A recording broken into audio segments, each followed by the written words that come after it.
Bonjour à tous, Franck Muller, ici Lyon, nous sommes vendredi 9 avril. Bien, je reviens sur mes interrogations sur une page web carrément indépendante, une vraie URL. Voilà, merci en tous les cas d'avoir répondu, d'avoir donné vos opinions. Ça continue, je suis toujours en réflexion. Il faut que ça soit relativement court et concis. Quelque chose a retenu mon attention. Bon, il y avait Muller Info, Muller Actu, etc. Et une dame m'a fait une réflexion en me disant Franck Info et France Info, Franck Info, francinfo.fr, et ça pourrait être une page où il y aurait des tas de choses, des articles que j'ai écrits sur ma page Facebook et qu'on pourrait tout retrouver sur cette page web. Voilà, donc ça va se faire à plus ou moins brève échéance, et voilà, je suis toujours à l'écoute de vos commentaires, de vos appréciations, de vos idées. Voilà. Mais cette page donc me permettra, si vous voulez, de tout héberger en un seul lieu et de ne pas être dépendant des politiques de censure de différents organismes comme Facebook, YouTube et d'autres. Voilà. Bon, on continue la réflexion, d'accord? Je compte sur vous, hein? Ok, merci. Allez, on va quand même repasser du côté de chez Tapi. Monsieur, Madame Tapi va te faire enculer, ce temps-là est mort, aurait rétorqué le gentil cambrioleur, une chance pour la France, un Bernard Tapie tuméfié. Rappelons que pourtant, à l'assaillant, qu'il avait été quand même xénophile, qu'il aimait les étrangers, qu'il était immigrationniste et antifrontiste. Et ben oui, mais sans pitié, les ingrats sont repartis avec la Rolex de Nanar, complètement cabossée, et les bijoux de Madame, elle aussi, rossés copieusement à l'étage de la belle maison de Comble-la-Ville. Voilà. Hein. Donc, l'époque a bien changé. L'insécurité, la violence touchent désormais l'élite aussi. Même l'élite islamo-gaucho-bobo qui a imposé aux Français 50 ans de folle immigration. Autrefois, ces gens blindés de fric, de certitude, d'arrogance et de mépris dans leurs quartiers dorés, hyper protégés. Oui, effectivement, ils étaient pleins de mépris pour les citoyens français. Et bien maintenant, ces bourgeois, ces élites, welcome réfugiés, se prennent désormais des nions et des coups de bâton. Voilà. Hein. Du coup, les populistes, les nationalistes, les patriotes et tous les complotistes de la fachosphère s'inquiètent pour leur tête de turc préférée, après Bernard Tapie, à qui le tour du prochain enrichissement par la diversité. Quand je dis enrichissement, c'est enrichissement par des nions dans la gueule. Voilà. Hein. Mais à aucun moment, bien sûr qu'on ne va pas se réjouir d'une agression, mais tous ces gens qui sont des survivants de la Mitterrandie, initiateurs du grand remplacement, serait-il possible d'entendre chez eux un début de commencement, de mea culpa, de regret, voire de revirement idéologique, un peu de compassion entre les simples Français, traités de beaufs populistes, mais qui doivent se coltiner la violence de leur diversité chérie, serait-ce leur demander de quand même réviser leurs opinions et de comprendre enfin les soucis du terrain, de la vie réelle, hein, pas dans les beaux quartiers. Et puis Dupond-Moretti, rappelez-vous qu'il nous a dit, Dupond-Moretti, le fameux Acquitator, nous avait expliqué, rappelez-vous, que c'était un fantasme de sentiment d'insécurité. Donc, tu parles d'un ministère de la Justice, on est bien défendu, la justice en France, avec ce monsieur. Bien. Je vais vous parler d'une personne que j'ai eu l'occasion à plusieurs reprises d'évoquer. C'est monsieur Patrick Jardin, dont la fille Nathalie avait été une des victimes de l'attaque du Bataclan. Hein. Il a fait des livres, il a fait des conférences, etc., etc. Il a eu l'occasion de faire, enfin moi il m'avait écrit récemment, mais il avait fait une rubrique pour Pâques, un article sur Riposte laïque, où il expliquait un petit peu ce qu'il pensait du débat entre Zemmour et Manuel Valls. Donc je vais vous en citer une grosse partie de cet article qui vaut son pesant de cacahuètes. Vous allez prendre un certain plaisir à écouter ce que je vais vous dire. Donc, chers amis, je profite de ce petit mot pour vous souhaiter à tous de très bonnes fêtes de Pâques, car je doute que votre président le fasse, ce qui n'empêchera pas certainement de fêter un très bon ramadan aux musulmans dans quelques jours. Voilà. Donc, il a été intéressé par plusieurs sujets durant ce week-end pascal. Il a regardé le débat de l'ex-premier ministre de la France, devenu conseiller municipal à Barcelone, avec Zemmour. Bien sûr, il ne se faisait aucune illusion sur l'issue du débat. Il a été très content d'assister à la mise à mort d'une crapule notoire, et puisque Valls est à moitié espagnol, il nous disait que Zemmour avait récolté tous les trophées après les stockades, c'est-à-dire les 2 oreilles et la queue. Voilà.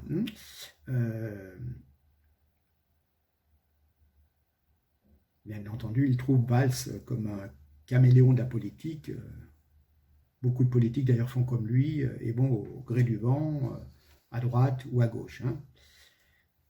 Il n'a pas trop apprécié le début du débat où les 2 protagonistes se sont attardés à rappeler à l'aide de citations des faits historiques. Mais il y a tellement de sujets pléthores et importants qu'il n'y avait pas besoin de revenir sur le passé. Voilà. Ce qui intéresse les Français, c'est leur avenir et le temps était compté. Donc Manuel Valls, faute d'être un grand politique, est un bon technicien, et un bon technicien, il a sans arrêt, tel une anguille, essayé de se faufiler entre les questions que posait Éric Zemmour et Christine Kelly, en prenant bien soin de répondre à chaque fois à côté, de façon à essayer de ne pas trop se discréditer. Mais il ne trompe que ceux qui veulent bien être trompés, bien entendu. Cet homme, et cela, il ne peut réussir à le cacher, inspire le dégoût. Il n'est surtout pas à une trahison près. La dernière en date, c'est quand il a abandonné ses électeurs qui venaient de l'élire député en France pour aller se réfugier en Catalogne, pour tenter de se faire élire maire de Barcelone. Voilà. Incroyable, après avoir été Premier ministre de la France, avoir eu des velléités d'être président de la République, avoir vu ses rêves s'en aller car battu aux primaires socialistes par Benoît Hamon. Il a renié sa propre signature en faisant fi de son engagement, car il devait soutenir le candidat socialiste qui sortirait vainqueur des primaires. Il se dépêcha, contrairement à son engagement, de soutenir Macron, espérant ainsi récupérer au passage un poste. Voilà le genre de personnage visqueux, sans aucun honneur, incapable de respecter ni un engagement ni sa propre signature. Voilà. Mais comme avait dit un ancien président, en politique, les promesses n'engagent que ceux qui y croient. Il est prêt à trahir les siens pour récupérer un poste. Je ne sais pas pour vous, mais ce genre de personnage ne m'inspire que des goûts, mépris et haine, ceci étant largement attisé par son attachement à se réclamer de la gauche socialiste. Ce mec a trahi tout le monde, ses amis politiques, au premier rang desquels Hamon, son électorat, ses différentes épouses et la France, et les Français en laissant se perpétrer sur notre sol les attentats les plus meurtriers depuis la Seconde Guerre mondiale. Voilà. Donc, rappelez-vous, après avoir quitté la France pour tenter sa chance à Barcelone, Manu n'a eu cesse de répéter qu'il était content de retrouver ses racines espagnoles et que désormais il respirait. Il nageait dans le bonheur, et les Français aussi, car ils étaient enfin débarrassés d'une pourriture. Et là, c'était mal connaître ce triste personnage, car il fuit par la porte et rentre par la fenêtre, et désormais, à l'approche des élections présidentielles, il se verrait bien revenir en politique, surtout après avoir juré qu'il mettait un terme à sa carrière politique en France. En France, mais tout en restant conseiller municipal de Barcelone. On ne va pas se priver quand même d'un mandat, même s'il est peu rémunérateur. Moi, je le vois bien redevenir le candidat du Parti socialiste, s'il en reste encore quelques-uns, aux prochaines élections présidentielles, et désormais n'hésite pas à dire son amour pour la France, qu'il se sent complètement français, son attachement à la culture française, à l'art de vivre français. Voilà, rappelez-vous qu'il nous dit « Je n'ai pas une goutte de sang français, mais la France coule dans mes veines. » Voilà. Bref, si ce n'est pas du foutage de gueule, en bonne et due forme, je ne m'y connais pas.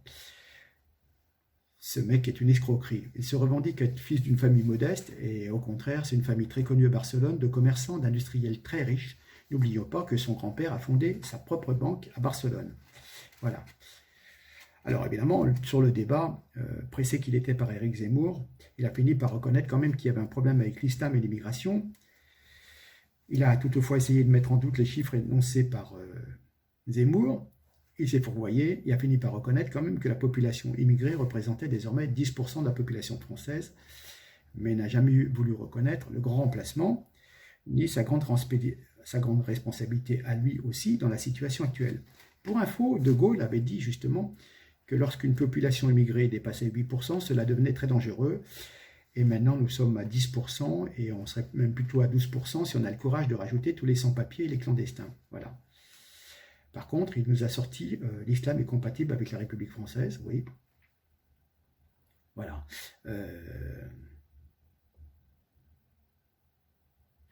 C'est assez dingue. Donc évidemment, c'est pas M. Patrick Jardin qui accepte cette citation. Il aurait l'impression de tuer, que sa fille soit tuée deux fois. Voilà. Hein. Alors, pour en revenir à Valls, il admet qu'il avait été contraint de quitter la France pour Barcelone car il était en état de dépression suite à ses échecs. Mais c'était de la faute des attentats, hein, c'est pas à cause de sa personne. Et c'est pour sauver sa vie personnelle qu'il est parti, la mort dans l'âme. En réalité, il touchait 7 239 € en tant que député français et il pensait toucher 20 000 € en étant maire de Barcelone. Voilà, hein. Il est parti avec le goudron et les plumes et ne se voyant aucun navire chez En Marche, son navire était bouché. Voilà. Donc, 1 an et demi après avoir fait une déclaration d'amour aux habitants d'Evry, qui l'ont élu, en leur disant qu'il n'y avait qu'eux dans sa vie, il a fait la même déclaration devant les Catalans de Barcelone. Voilà. Hein. Et ben non, il n'a pas réussi à se faire élire maire de Barcelone. Donc il voudrait bien reprendre du service en France. Voilà. Hein. Ben oui, mais des pourriticards comme toi, Manu, on en nourrit déjà bien assez et on a déjà donné. Les cons, ça ose tout, c'est même à ça qu'on les reconnaît. Et bien lui, pas de problème, il ose. Hein. Donc comme vous le savez, Patrick Jardin le rappelle, ma fille a été assassinée au Bataclan le 13 novembre 2015. Et à l'époque, M. Jardin avait interpellé Valls, accompagné donc de deux politiques ou pourriticards que sont Cazeneuve et Le Drian. La seule chose qu'il a su dire, Valls, c'est pas devant les caméras. Il ne fallait surtout pas dire du mal de l'islam devant les caméras. Voilà. Hein. D'ailleurs, ça a été le titre du livre de Patrick Jardin. Voilà. Pour lui, c'est la seule chose qui comptait, que les caméras ne voient pas et ne montrent pas au peuple de quelle matière fécale il était constitué. Patrick Jardin nous dit qu'il a pu avoir sa revanche dans les locaux de M6, où, donc, à l'époque, Valls était venu annoncer sa trahison et son départ pour l'Espagne. Et Patrick Jardin était venu pour parler de sa victoire et de celle de ses amis contre le cancer de Médine au Bataclan. Et il a pu lui dire, avec des mots choisis, ce qu'il pensait de Valls. Il lui a pu lui dire en face le dégoût profond que lui inspirait ce personnage. Voilà. Je n'ai aucun respect, bien au contraire, mais plutôt de la haine pour ce triste personnage que je considère avec d'autres comme responsable des attentats de Paris. Voilà. Donc, Patrick Jardin nous explique qu'il a adoré la PC qu'a administré Éric Zemmour. Voilà. Que dire encore? Ah oui. Et donc, Patrick Jardin termine sa lettre de Pâques en parlant de la maire Europe Écologie Les Verts de Poitiers, dont le patronyme laisse rêveur, et lui va bien, Léonore Moncon-Duy. Moncon-Duy. Non, on n'invite rien, on n'invente rien, oui. Eh bien, Madame Moncon a supprimé la subvention d'un petit aéroclub qui faisait voler des enfants handicapés sous le prétexte que l'aérien ne doit plus faire partie des rêves d'enfants. Comment peut-on être aussi con? J'espère que les Poitevins regrettent déjà d'avoir eu une telle connasse. C'est le courrier de Patrick Jardin. Hein. Ces jeunes sont des enfants extraordinaires, handicapés, et les faire voler leur permet de s'évader de leur handicap. Mais sûrement préfèrent-elles dorénavant financer des associations islamistes qui, eux, vont voler, mais de façon différente. Franchement, nous vivons dans un monde de cinglés et j'espère que notre prochain candidat aura à cœur de supprimer toutes ces associations écolo inutiles et de remettre l'église au milieu du village, car franchement, si ce n'est pas le cas, nous courons droit vers la catastrophe et la guerre civile. Voilà. Et il terminait avec bon week-end de Pâques, amitié, Patrick Jardin. Je rajouterai que cette même maire de Poitiers, Léonore Moncon, lui, À force de vouloir couper les ailes à certains, eh ben, madame, pardonnez-moi ce jeu de mots, y a laissé des plumes et se retrouve au coude à coude avec elle-même, c'est-à-dire qu'elle est tombée de vélo pour éviter un chien et qu'elle a une fracture sur les 2 coudes. Donc pendant 15 jours, 3 semaines, elle se retrouve immobilisée. Voilà. Oh, c'est le bon Dieu qui l'a puni. Allez. Allez, je vais terminer. Une petite nouvelle que je viens d'apercevoir. Oui, alors rappelons que les Français, bien entendu, sont interdits, même les vaccinés sont interdits de se déplacer, on en a déjà parlé la dernière fois, et que, comment dire, on est très très embêté parce qu'il y a une partie de la population qui a été vaccinée avec l'AstraZeneca, et comme ils ont tous la chocotte, parce que ça pose des problèmes circulatoires de thrombose, on va vacciner les personnes avec une autre marque de vaccin qui sera certainement le Moderna ou le Pfizer. Voilà, hein. Première injection en Astra et la deuxième, ça sera du Pfizer. Voilà. Je ne dis rien.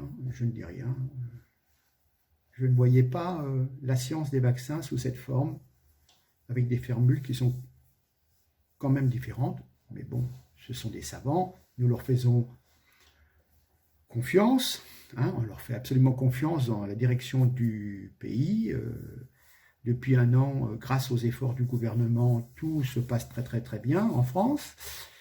Voilà. Bon. Alors, une nouvelle, franchement, le docteur Bourgeon, médecin à La Réunion, affirme que le conseil départemental de l'ordre des médecins le convoque. Mon Dieu, il prescrit de la vitamine D et du zinc aux vieux dans les EHPAD. On ne parle pas d'hydrochloroquine et d'ivermectine, hein, qui sont de très dangereuses molécules qui tuent massivement depuis des décennies. Hein. Et donc, si je ose prononcer le nom de ces molécules hyper dangereuses, c'est que j'en dis du mal. Hein. Vous pensez bien que si j'en dirais du bien, ma vidéo ne resterait pas longtemps sur YouTube. Donc, on est d'accord que la vitamine D est conseillée depuis très longtemps par de nombreux médecins, et le zinc soutient la fonction immunitaire. Hein. Ces 2 éléments ne guérissent pas du corona, mais renforcent les défenses des futurs infectés et donc réduisent les risques de faire un Covid grave. Voilà, si on a un terrain physique qui est renforcé, voilà, on est beaucoup moins faible. Voilà. C'est du concentré de bon sens. Hein. Et dans le monde, déjà, de nombreux médecins appliquent cette recette depuis le début de cette pandémie. Je me souviens bien avoir lu que dans certaines régions de l'Inde, on donnait des kits justement avec du zinc, de la vitamine C, de la vitamine D. Voilà. Hein. Donc là, il s'agit de vitamine D et de zinc. Hein. D'ailleurs, on sait très bien que il y a des carences. Il y a des carences chez les personnes âgées, qu'on supplémente les personnes âgées, surtout en faible immunité, avec de la vitamine D. Voilà. Hein. Donc, eh ben non, ça ne plaît pas au Conseil de l'Ordre. Vous posez des questions, quoi. Je veux dire, ce sont des gens qui nous soignent, mais attendez, comment hein? Va-t-on envoyer le GIGN chez les médecins coupables d'avoir simplement dit à leurs patients, faites du sport, ou mangez équilibré? Voilà. Il est chaque jour de plus en plus évident que tout est fait pour empêcher tout traitement du Covid. Hein, on parle des différentes molécules que j'ai déjà évoquées, tout juste qu'il ne fallait pas supprimer les antibiotiques, voilà. Mais donc, on vous interdit de renforcer le système immunitaire, qui est malgré les négations des démons du Covid, qui est la première défense contre toutes les maladies, tout ce qu'on appelle les miasmes. Hein. Si vous avez un terrain immunitaire très très bon, vous allez choper beaucoup moins de gastro, de grippe, de rhume, etc. C'est, voilà. Hein.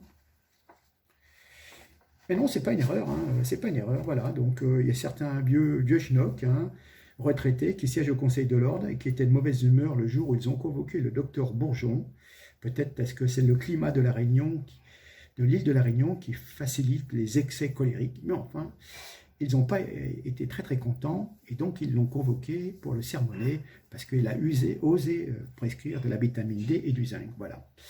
Cela fait quand même 12 mois que cela dure, et c'est toujours encore d'actualité. Bon sang, bon sang. Bien, écoutez, je vais vous laisser. Donc, réfléchissez bien pour l'avenir de la chaîne Et puis, je vous dis à très très bientôt. Encore merci de m'avoir suivi. Passez un bon week-end à tous. Je vous remercie. Je vous salue. Je vous embrasse. Portez-vous bien. Soyez prudents. Faites attention aux médecins fous. Allez, à très bientôt. Merci. Au revoir.